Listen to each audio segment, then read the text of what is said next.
राधे राधे दोस्तों, आपका हमारे YouTube चैनल दिव्य भक्ति ज्ञान वेग में हार्दिक स्वागत है। देखिए, वैशाख मास की शुक्ल पक्ष की त्रयोदशी, चतुर्दशी और पूर्णिमा, ये तीनों दिन इस महीने में वैशाख स्नान के लिए माने गए हैं। लेकिन इनकी ना खूब सारी महिमा है, शास्त्रों में भर भर के महिमा है। देखिए, 29, 30 अप्रैल और 1 मई इस बार 2026 में यह 3 दिन पड़ेंगे। वैशाख मास पूर्णिमा के 15 दिन बाद तक चलता है, लेकिन जो वैशाख स्नान है पूर्णिमा पर्व समाप्त हो जाता है।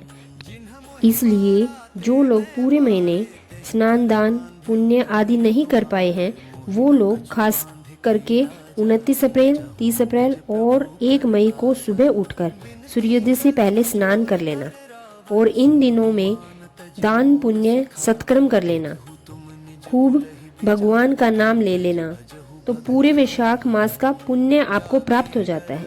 बुधवार पड़ेगा 29 तारीख को, गुरुवार पड़ेगा 30 तारीख को और शुक्रवार पड़ेगा 1 मई को।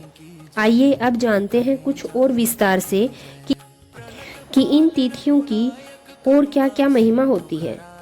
शास्त्रों के अनुसार ये जो 3 तिथियां हैं, त्रयोदशी, चतुर्दशी और पूर्णिमा, इनको पुष्करणी कहा गया है। पुष्करणी का अर्थ क्या है? यह एक कुंड अथवा एक सरोवर है जिसके अंदर खूब सारे पुष्प हों अथवा कमल पुष्प। उसके अंदर स्नान करने से तन का मैल दूर हो जाता है। ऐसा ही इन 3 तिथियों के शास्त्रों ने पुष्करणी कहा गया है। यह एक आध्यात्मिक कुंड है। इसके अंदर जो भी स्नान करते हैं, इनके आदि देविक, आदि भौतिक, आदि सभी ताप रूपी मैल दूर हो जाते हैं। हमारे पाप दूर हो जाते हैं और हम लोग शुद्ध हो जाते हैं। इसलिए इन तिथियों को पुष्करणी कहा गया है, जो सभी प्रकार के पापों का नाश करते हैं। वह यदि केवल इन तिथियों में भी स्नान कर ले तो पूरे महिमा के स्नान का फल मिल जाता है। यह मैंने आपको पहले ही बता दिया था कि अब इन तिथियों की महिमा सुनिए एक एक करके। त्रयोदशी, चतुर्दशी और पूर्णिमा। त्रयोदशी के दिन यदि आप सूर्योदय से पहले स्नान कर लेते हैं तो इस दिन आपको देवता पवित्र करते हैं। जी हाँ, बिल्कुल सही सुना, मैं शास्त्र प्रमाण सहित यह आपसे बात कर रही हूँ। यह त्रयोदशी के दिन 29 अप्रैल 2026 के दिन आप सुबह सुबह सूर्योदय से पहले स्नान करेंगे। और अब देखिए, 30 अप्रैल 2026 चतुर्दशी के दिन यदि आप स्नान करते हैं तो क्या होता है कि यज्ञों सहित जितने भी इस पृथ्वी लोक पर यज्ञ किए जाते हैं अथवा यज्ञ के जो देवता हैं, यज्ञ देव हैं, यह आपको देवताओं सहित आकर पवित्र कर देते हैं। चतुर्दशी के दिन 30 तारीख को यदि आप स्नान करते हैं, तो यदि आप पूर्णिमा के दिन स्नान करते हैं तो सभी तीर्थ और भगवान विष्णु साक्षात आपको इस तिथि के माध्यम से पवित्र कर देते हैं। विष्णु जी और सर्व तीर्थ आपको मिलकर पूर्णिमा के दिन यदि आप सूर्योदय से पहले स्नान करते हैं तो यह पवित्र कर देते हैं। अब मान लीजिए आपने वीडियो अपने सही समय पर देख लिया तो आप लोग स्नान कर लेंगे 29, 30 और 1 मई को। लेकिन जो लोग वीडियो को देर से देखेंगे, मान लीजिए आपने वीडियो 29 तारीख के दोपहर में देखा, तब भी आपको 2 दिन मिल जाएगा, 30 और 1 मई का। आपने 30 तारीख को यह वीडियो देखा, तब भी आपको 1 तारीख को स्नान जरूर कर लेना, छोड़ना नहीं है। आप वीडियो पहले देख लेते हैं तो आपको इसका पूरा लाभ मिलेगा। अब देखिए आगे शास्त्र क्या कह रहे हैं कि यह तिथियां ब्रह्म हत्या करने वाले या मदिरा पान करने वाले जैसे महापापियों को भी पवित्र कर देती है। अब इसका मतलब यह है कि आप हत्या करते जाएं, मदिरा पान करते जाएं और वैशाख मास का इंतजार करते जाएं कि उस तिथि को आने दो, बस मैं पवित्र हो जाऊंगा। ऐसा नहीं है। ब्रह्म हत्या, सुरापान, यह सब क्या है कि प्रायश्चित रूप में यदि आप करना चाहते हैं तो इस पाप से मैं बचूं। और यह तिथियां आपका स्वागत करती हैं कि ऐसा नहीं है कि आप लोग पाप करते जाएं और फिर यह तिथियां आपका स्वागत नहीं करेगी। अब देखिए 3 तिथियां क्यों महत्वपूर्ण है, क्योंकि एकादशी के दिन अमृत निकला, द्वादशी के दिन भगवान ने उस अमृत कुंभ की रक्षा की और त्रयोदशी के दिन भगवान ने उस अमृत को देवताओं को पिलाया। चतुर्दशी के दिन भगवान ने दैत्यों का वध किया और पूर्णिमा के दिन भगवान ने देवताओं को उनका राज्य वापस करवाया। इसलिए इन तीनों तिथियों की महिमा बढ़ जाती है और देवता लोग इतने प्रसन्न हुए और इन तीनों तिथियों को वरदान दे दिया कि जो मनुष्य इस पूरे वैशाख मास में स्नान नहीं करता है, वह भी यदि केवल इन 3 अंतिम तिथियों में स्नान कर लेगा तो उसे पूर्ण फल प्राप्त होगा। जो मनुष्य इन 3 तिथियों में भी स्नान, दान आदि पुण्य कर्म नहीं करता, वह चंडाल योनि को प्राप्त होकर बाद में सैकड़ों नरकों में तपाया जाता है, यातना दी जाती है। कई लोग सोचते हैं और बोलते हैं कि हम लोग नहीं करते हैं ये स्नान तो क्या हमें ये पाप लगेगा, लेकिन विदेशों में जो लोग रह रहे हैं उनको कुछ भी नहीं हो रहा। देखिए, अपना जीवन जितना शांतिपूर्ण बीत रहा है, जितना भक्तों में ठीक बीत रहा है, औरों का नहीं बीत रहा है। ठीक जितना आप धर्म कमाएंगे उतना ही आपको आनंद, उतनी ही आपको शांति ये सहज में मिल जाएगी, क्योंकि भगवान आनंद स्वरूप है।